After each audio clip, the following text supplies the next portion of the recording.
We wholeheartedly thank all our students and parents supporting our 20 years of journey.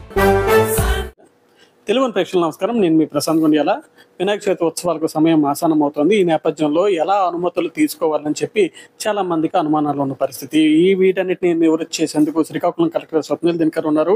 ఒక నూతన విధానాన్ని ఈసారి పరిచయం చేస్తున్న పరిస్థితి. ఆ విధానం ఏంటి, దానివల్ల ఎలాంటి ఉపయోగాలు ఉంటాయి, ఆయన మాటలో తెలుసుకుందాం. సార్, ఒక కొత్త విధానం కనిపిస్తుంది ఈసారి వినాయక చవితి ఉత్సవాల పెర్మిషన్కి సంబంధించి. చాలా ఫ్రెండ్లీగా కనిపించే పరిస్థితి వినాయక చవితి ఉత్సవాలు.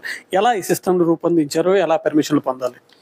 ఇప్పుడు మనకి వినాయక చవితికి పర్మిషన్ తీసుకోవాలి అంటే ఒక వెబ్సైట్ పోలీస్ డిపార్ట్మెంట్ ద్వారా అంటే హోమ్ డిపార్ట్మెంట్ ద్వారా పెట్టడం జరిగింది, ganeshutsav.net. సో ఆ వెబ్సైట్లో వెళ్ళి మీరు అప్లికేషన్ పెడితే దీంట్లో మన కమ్యూనిటీ మెంబర్స్కి ఆధార్ కార్డ్, అలాగే మొబైల్ ఫోన్ నెంబర్, మీ రిజిస్టర్డ్ ఫోన్ నెంబర్ దీంట్లో పెడితే ఎటువంటి ఛార్జెస్ ఇవ్వకుండా మనం ఈ పర్మిషన్స్ ఇవ్వచ్చు. దీంట్లో కొన్ని నిబంధనలు ఉన్నాయి, ఏం చేయకూడదు అదే వెబ్సైట్లోనే తెలుస్తుంది. బట్ కానీ మరి ముఖ్యంగా మన అక్కడ ఉన్న లోకల్ SHO ఆధారంలో అక్కడ కార్పొరేషన్ కానీ లేకపోతే లోకల్ పంచాయత్ మన సిబ్బందులు, అలాగే ఫైర్ డిపార్ట్మెంట్ అక్కడ వెళ్ళి ఒక సమీక్ష చేస్తారు. దీన్ని బట్టి ఇమీడియట్లీ మీకు పర్మిషన్ వస్తుంది. ఆ పర్మిషన్ వచ్చిన తర్వాత మీ మొబైల్ ఫోన్ నెంబర్కి ఒక QR కోడ్ వస్తుంది. ఆ QR కోడ్ మీరు పెద్దగా ప్రింట్అవుట్ చేసుకొని లామినేట్ చేసుకొని ఆ మండపం సమీక్షంలో ముందుగా పెడితే అందరికీ తెలుస్తుంది పర్మిషన్ ఉందా లేదా.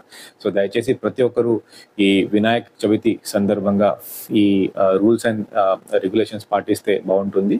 ఇంకొకసారి వినాయక చవితికి అందరికీ హార్దిక శుభాకాంక్షలు చెప్తూ, ఇప్పుడు మనం ఒక మట్టి విగ్రహం వైపు మీరు అందరూ వెళ్తే బాగుంటుంది. మట్టి విగ్రహం ఎవరు కానీ కావాలి అంటే ఒక QR కోడ్ కూడా సెపరేట్గా పొల్యూషన్ కంట్రోల్ బోర్డ్ డిపార్ట్మెంట్ ద్వారా కూడా మనం పెట్టాం. అదే పొల్యూషన్ కంట్రోల్ బోర్డ్ ఇంటర్న్ ఒక ఏజెన్సీతో ఒక టైప్ చేశారు. సో ఎవరు కానీ మట్టి విగ్రహాలు కావాలంటే ఆ QR కోడ్లో స్కాన్ చేసుకొని రిక్వెస్ట్ పెడితే ఆ ఏజెన్సీ ద్వారా మీకు ఫ్రీ ఆఫ్ కాస్ట్ ఆ మట్టి విగ్రహం కూడా ఇవ్వడం జరుగుతుంది.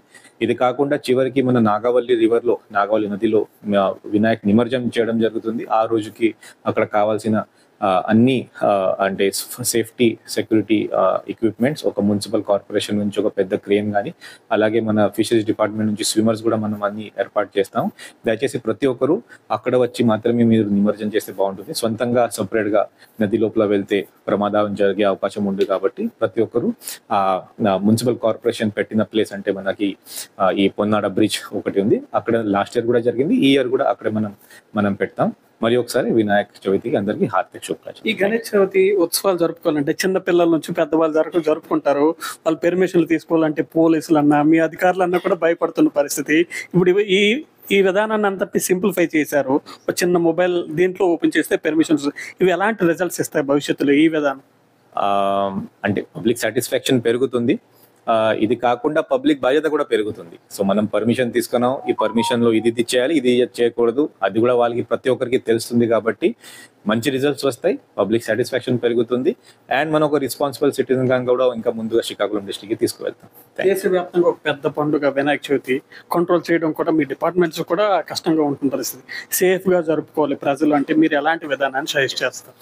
ఇప్పుడు మన వినాయక చవితి అక్కడ ఉన్న పెండాల్ ప్రకారమే, అక్కడ ఉన్న మండప ప్రకారమే, చిన్నది పెద్దది, మీరు 1 డే 2 రోజు 3 రోజు లేకపోతే 5 రోజు లేకపోతే 9 రోజు ఈ వినాయక చవితి మీరు సెలబ్రేట్ చేస్తారు.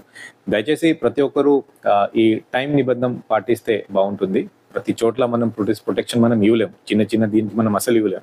పెద్ద మండస్కి మనం పోలీస్ ప్రొటెక్షన్ మనం ఇవ్వచ్చు. బట్ కానీ ఎక్కడైనా ఇష్యూ వస్తే మన అక్కడ ఉన్న సచివాలయం కానీ లేకపోతే మన డిస్ట్రిక్ట్ డిజాస్టర్ కంట్రోల్ రూమ్ కూడా ఉంటుంది, అది కూడా మనం పబ్లిక్ అందరికీ మనం చెప్తాం. బట్ కానీ సేఫ్గా సౌండ్గా ఈ వినాయక చవితి మన అందరూ కలిసి ఈ ప్రోగ్రామ్ పెట్టగలిగితే, ఫెస్టివల్ సెలబ్రేట్ చేయగలిగితే బాగుంటుంది. అదే నేను మీడియా మిత్రుల తర్వాత అందరికీ రిక్వెస్ట్ చేస్తాను. స్వప్నిల్ దినకర్, ఎలా జరుపుకుంటారు వినాయక చవితి మీది లైఫ్?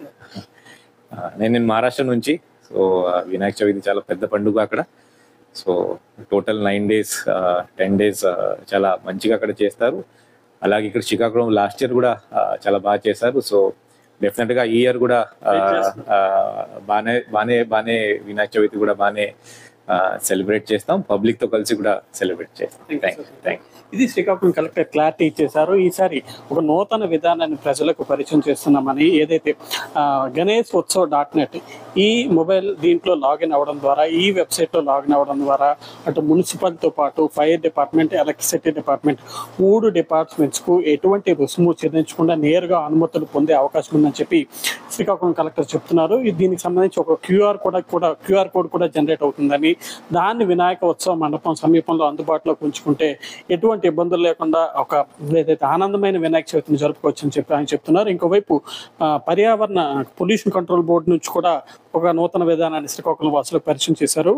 ఆ డిపార్ట్మెంట్కి సంబంధించి ఒక క్యూఆర్ కోడ్ని జనరేట్ చేశారు. దాన్ని కనుక స్కాన్ చేస్తే ఇంటికే మట్టి విగ్రహం ఉచితంగా పంపిణీ చేసే ఒక నూతన వెసులుబాటును కూడా ఈ దఫా ఆయన కల్పిస్తున్న పరిస్థితి. ఈ నేపథ్యంలో ఇలాంటి అనుమతులన్నీ పొంది ఒక సేఫెస్ట్ వినాయక చవితిని జరుపుకోవాలని చెప్పి శ్రీకాకుళం కలెక్టర్ స్వప్నిల్ దినకర్ పుండ్కర్ కోరుతున్న పరిస్థితి ఉంది. శ్రీకాకుళం నుంచి కెమెరా పర్సన్ నాగుతో ప్రశాంత్, తెలుగు న్యూస్.